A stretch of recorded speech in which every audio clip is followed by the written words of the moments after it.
you? I was out for a while, but for all good reasons, so that's good.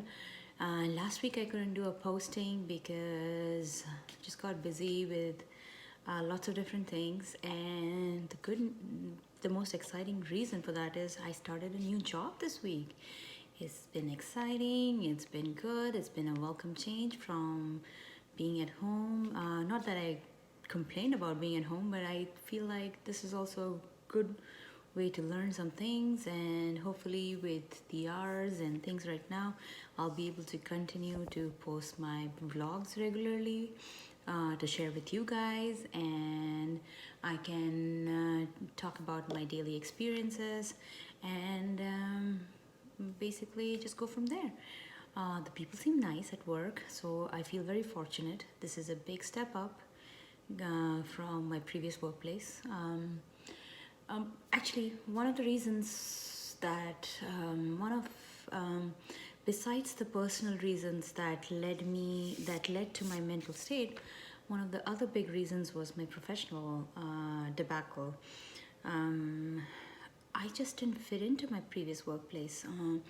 I felt like there were so many things that were fundamentally wrong there, and it seemed like nobody seemed to be bothered, and I was wondering why, and why is it bothering me so much, what's wrong, and how can I fit in. And once COVID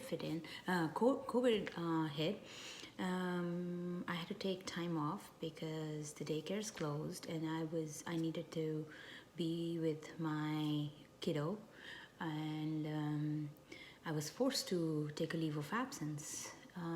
As in my deepest heart, I knew that I wasn't going to go back because my previous boss would not welcome me back.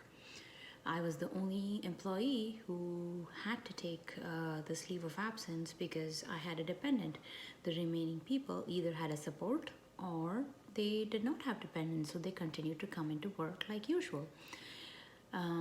Just to point out, he never shut down work for a single day. He did not put in COVID measures, not while I was there. I assume things are better now. I haven't been there, but it was a very difficult phase for me since we moved to Canada. Not only was it to adjust into the personal space, but the professional space. I was not happy, and once things started to get back into normal-ish here, as in daycare open and my son started to go back to school, daycare, I reached out to my boss and previous boss, and I said, hey, I'm ready to come back. What do I do? When do I start? And I was excited in an apprehensive way.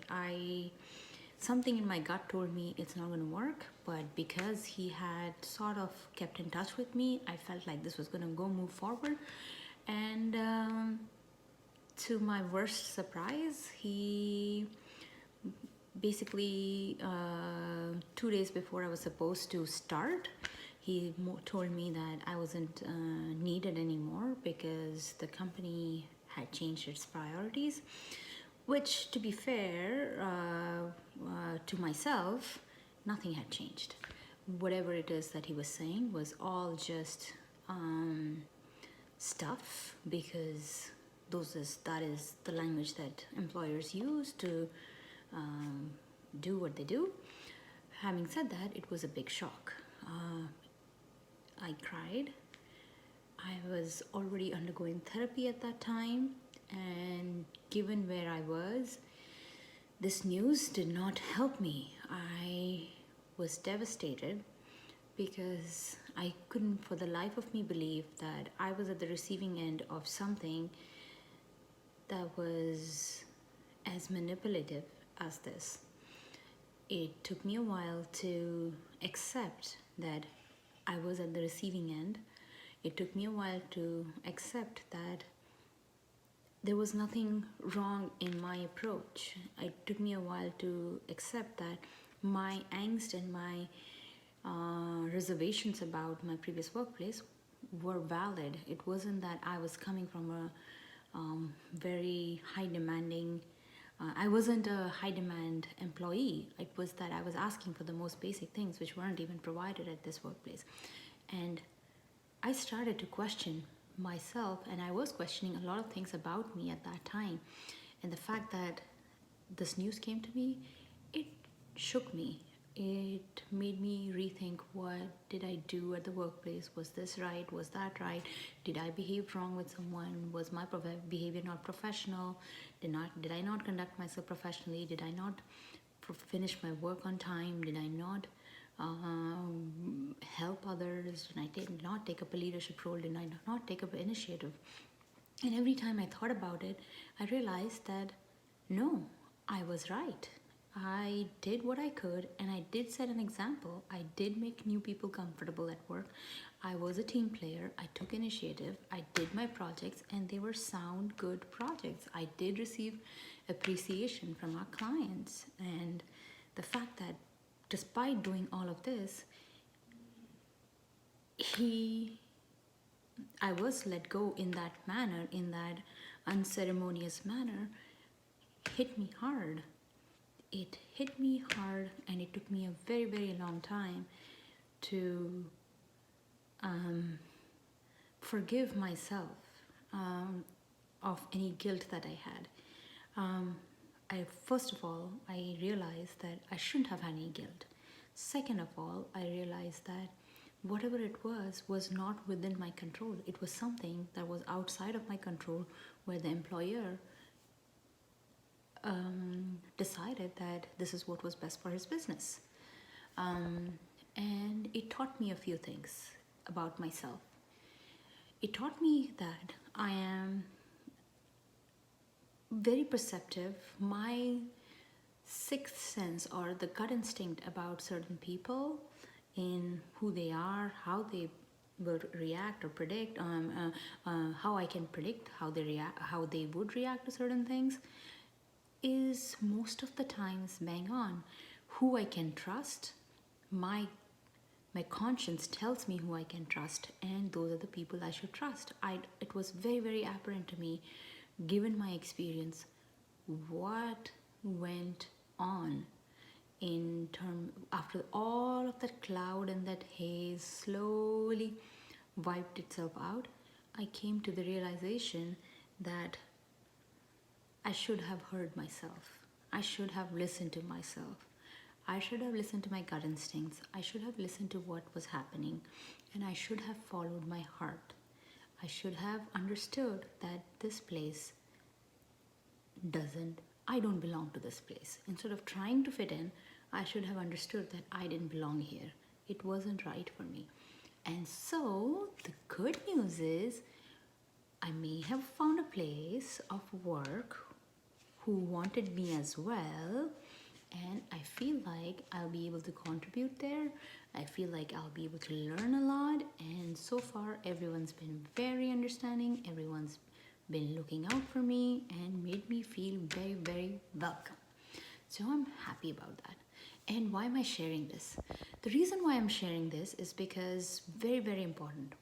Whenever I've come to understand, whenever we start to put priority to our job, in that, what if I lose the job? What is going to happen? How am I going to fend for myself? What's going to happen to my career? One thing I will only say is, coming from this one experience and another professional experience back when I was in the Bay Area, is that listen to yourself. Do not doubt yourself. If you know for a fact that you have done your best without pulling any shortcuts, without cheating anyone or robbing anyone of any of their professional rights and their professional success, then listen to your heart. If you don't belong, move on. I know it's easier said than done. I know a lot of people cannot do it because of family reasons, because of financial reasons and all of that.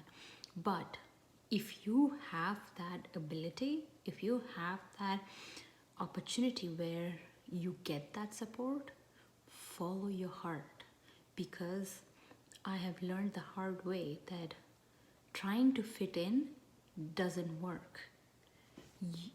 We need to be able to accept who we are, and we need to find a surrounding that will accept us for who we are.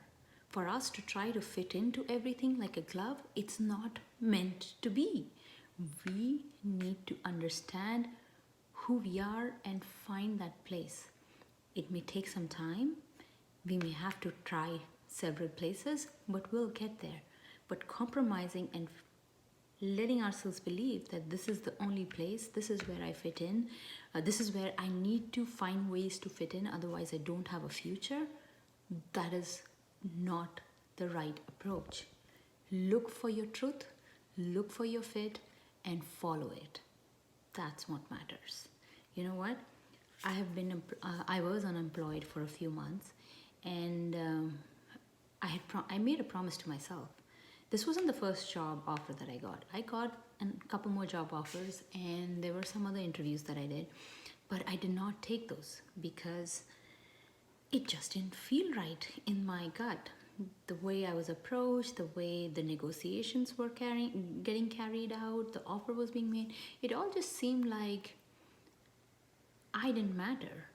They wanted a resource, and because the market is such that there are so many people in the market, it seems like more and more employers don't want to, they feel like there's prospective employees dime a dozen, so they feel like they have an upper hand. But when you find that fit, take it, because it's absolutely necessary for your mental sanity. Professional life affects a lot of what you go through in your personal life as well. For the longest time, I've been able to separate my professional with my personal. But sometimes when it gets really, really bad, it trickles into your personal life. So for someone like me who has been able to separate, it's okay. But for someone like, for example, my husband, for him, professional satisfaction is very important, and otherwise it trickles into his personal life. And so when you haven't found your calling and you're a driven, motivated person, do not try to fit in. Find a place that fits you. Remember that. Find a place that fits you. Because when you do that, you're going to thrive, you're going to be happy, and you're going to be mentally healthy. You're going to be happy from within. That will be your pursuit of happiness in the professional space, right? All right. So I've talked on a lot, and I'm excited about my job, and I'm really looking forward to it. And I look forward to hearing what your experiences have been professionally and how they have affected you, and what you have learned about yourself. I look forward to hearing from you. Bye bye.